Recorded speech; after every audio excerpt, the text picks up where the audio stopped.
I found some problems. Piston's pretty screwed up. Maybe. Focus. There we go. Yeah, piston's pretty screwed up.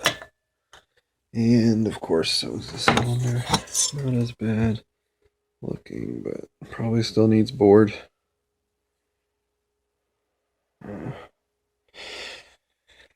Also, this exhaust valve probably needs replaced, or it was cleaned up quite a bit because I think it was leaking too.